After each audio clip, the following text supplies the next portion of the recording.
Hi குட்டீஸ், இன்னைக்கு நாம 3ஆம் வகுப்பு தமிழ்ல 11வது பாடம் ஒன்றுபட்டால் உண்டு வாழ்வு. பருவம் 2 படிக்கிறவங்களுக்கு இது பாடம் 2. ஒன்றுபட்டால் உண்டு வாழ்வு, அதான் பார்க்க போறோம். பார்க்கலாங்களா? கவனிங்க. ஒரு காட்டில் மரங்களுக்கும் விலங்குகளுக்கும் விவாதம் நடந்தது. ஒரு காடு இருந்துச்சாம். அந்த காட்டுல மரங்களுக்கும் விலங்குகளுக்கும் திடீர்னு சண்டை வந்துடுச்சாம். 2 பேரும் பேசிக்கிறாங்க பாருங்க. என்ன பேசிக்கிறாங்க பாருங்க. நாங்க தான் எல்லாருக்கும் அதிகமாக பயன்படுகிறோம், ஆகவே உங்களை விட நாங்கள் தான் உயர்ந்தவர்கள் அப்படின்னு மரம் சொல்லுது.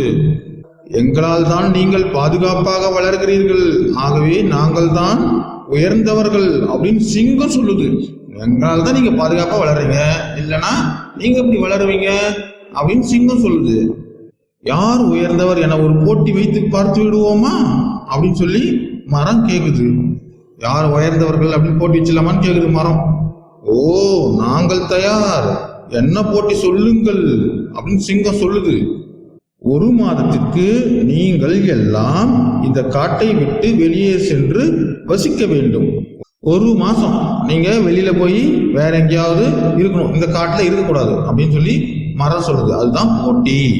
சரி, இப்போட்டிக்கு நாங்கள் ஒத்துக்கொள்கிறோம் அப்படின்னு சொல்லி முயல் சொல்லுது. எல்லா விலங்குகளும் பாலைவனம் நோக்கி சென்றன. எல்லா விலங்குகளும் எங்க போயிடுச்சு? பாலைவனத்துக்கு போயிடுச்சு. உங்களுக்கு தெரியும், பாலைவனத்துல தண்ணி இருக்காது, மரம் இருக்காது, ஒரே வெயிலா இருக்கும், வெப்பம் அதிகமா இருக்கும் இல்லைங்களா? அங்க போயிடுச்சுங்க எல்லா விலங்குகளும். பாலைவனத்துக்கு போன விலங்குகள் பாருங்க. மான் சொல்லுது, மரங்கள் இல்லாமல் குளிர்ச்சி இல்லையே, ஒரே வெப்பமாக இருக்கிறதே அப்படின்னு மான் சொல்லுது. ஒரே வெயிலா குதுனுது, எனக்கும் எந்த கிழங்கும் காயும் கிடைக்கவில்லையே அப்படின்னு சொல்லி முயல் சொல்லுது. கேரட் ரொம்ப பிடிக்கும், பாலைவனத்துல கேரட் கிடைக்குமா? கிடைக்காது. அதனால அது அப்படி சொல்லுது. திடீரென ஒரு நாள் பாலைவனத்தில் வேட்டைக்காரர்கள் வந்து விலங்குகளை வேட்டையாடினர். பாலைவனத்துல திடீர்னு வேட்டைக்காரர்கள் வந்துட்டாங்க. வந்து எல்லா விலங்குகளையும் வேட்டையாட ஆரம்பிச்சிட்டாங்க. விலங்குகள்லாம் தப்பிச்சு ஓடுது. தப்பிச்சு எங்க ஓட முடியும்? பாலைவனத்தில் தான் மரங்களே இல்லையே, தப்பிச்சு ஓட முடியாதா? முடிஞ்சு. எல்லாம் வேட்டைக்காரர்கள் வந்து வேட்டையாடிட்டாங்க நிறைய விலங்குகளை. சில விலங்குகள்லாம் தப்பிச்சோம்டா சாமி அப்படின்னு சொல்லிட்டு ஓடுதுங்க. ஐயோ, நாங்கள் எப்படி தப்பிப்பது ஒன்றும் புரியலையே, மரங்களுடன் இருந்தால் நாங்கள் தப்பித்திருக்கலாம் அப்படின்னு சொல்லுது புலி. மரங்க இருந்தா நாங்க தப்பிச்சிருப்போமே அப்படின்னு சொல்லி எல்லா விலங்குகளும் ஓடி ஒளியுதுங்க. வேட்டைக்காரர்கள் வேட்டையாடிய விலங்குகளை தூக்கி சென்றனர். வேட்டைக்காரர்கள் என்ன பண்ணிட்டாங்க? வேட்டையாடிய விலங்குகளை தூக்கிட்டு போயிட்டாங்க. மீதி விலங்குகள் ஒன்று கூடின. நாம் பாதுகாப்பாக காட்டை விட்டு வந்தது தவறு, மீண்டும் காட்டுக்கு செல்வோம் என்று முடிவெடுத்தன. சோ விலங்குகள்லாம் வேட்டையாடி முடிச்சிட்டாங்க. கொஞ்சம் விலங்குங்க வேட்டையாடி எடுத்து போயிட்டாங்க வேட்டைக்காரர்கள். மீதி தப்பிச்ச விலங்குகள்லாம் என்ன பண்ணுச்சு? ஒன்னா கூடி ஒரு முடிவு எடுத்துச்சு, நமக்கு பாதுகாப்பே எதுதான்? காடு தான். அந்த காட்டை விட்டு வந்தது தப்பு அப்படின்னு சொல்லி முடிவெடுத்து காட்டுக்கு போலாம் அப்படின்னு காட்டுக்கு கிளம்புனாங்க. விலங்குகள் இல்லாத நேரத்தில் காட்டுக்குள் புகுந்த மனிதர்கள் மரங்களை வெட்டினர். காட்டுல தான் விலங்குகள் யாரும் இல்லை தானே. உடனே மனிதர்கள்லாம் என்ன பண்ணிட்டாங்க? காட்டுக்குள்ள நுழைஞ்சிட்டாங்க. காட்டுல நுழைஞ்சி எல்லா மரத்தையும் வெட்டி சாய்ச்சிட்டாங்க. பாருங்க, மரத்தை வெட்டுறாங்க, தப்பு தானே? மரத்தை வெட்டக்கூடாது தானே? வெட்டுறாங்க பாருங்க. வெட்டிய மரங்களை எடுத்து சென்றனர். மரத்தை வெட்டி அவங்களுக்கு தேவையான மரத்தெல்லாம் எடுத்துட்டு போயிட்டாங்க. வெட்டப்பட்ட மரங்களை பார்த்து திரும்பி வந்த விலங்குகள் அதிர்ச்சி அடைந்தன. சோ விலங்குகள்லாம் என்னாச்சு? காட்டுக்கு வந்துடுச்சு. வந்த உடனே பார்த்தா நிறைய மரங்களை காணோம், கொஞ்சம் மரம் தான் இருக்குது. சிங்கம் கேக்குது, மரங்களே உங்களுக்கு என்னவாயிற்று அப்படின்னு கேக்குது.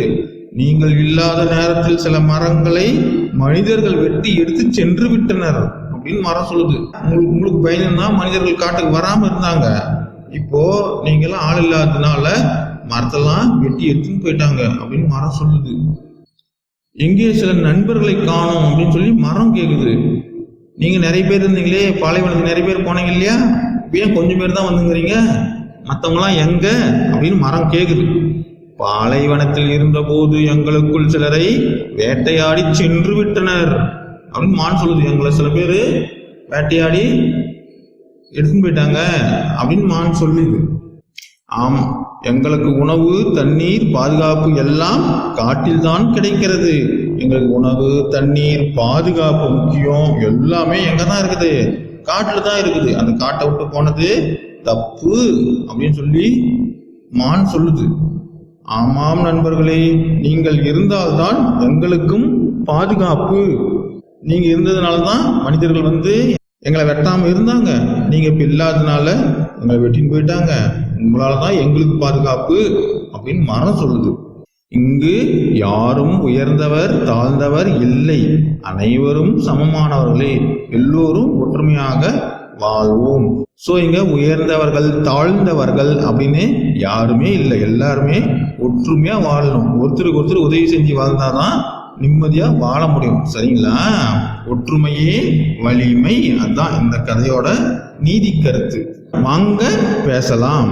மரங்கள் விலங்குகளுக்கு மட்டுமல்ல நமக்கும் பயன் தருகின்றன. எப்படி? உன் கருத்தை வெளிப்படுத்துக. மரங்கள் விலங்குகளுக்கு பாதுகாப்பு தருது காட்டுல இல்லைங்களா? மனிதர்களுக்கும் பயன்படுது. மரங்கள் தண்ணி தருது, நமக்கு தேவையான உணவுப் பொருள்கள் தருது, மரத்துல இருந்து தான் கிடைக்குது. மழை பெய்யறதுக்கு உதவுது. நம்ம சுவாசிக்கிறதுக்கு சுத்தமான காத்து மரங்கள் தான் தருது. சரிங்களா? நிறைய இருக்கு மரங்களால் நமக்கு பயன். அதனால நீங்க மரத்தை வெட்டாதீங்க. அதே மாதிரி ஒற்றுமையா இருக்கணும். ஒற்றுமை தான் பலம். நம்ம மாணவர்கள் ஒருத்தரோட ஒருத்தர் சண்டை போட்டுக்கூடாது. உங்க நண்பர்களா நினைச்சு எல்லார்கிட்டையும் நல்லா பழகணும். சரிங்களா? ஓகே, பாய். அடுத்த வீடியோவில் பார்க்கலாம்.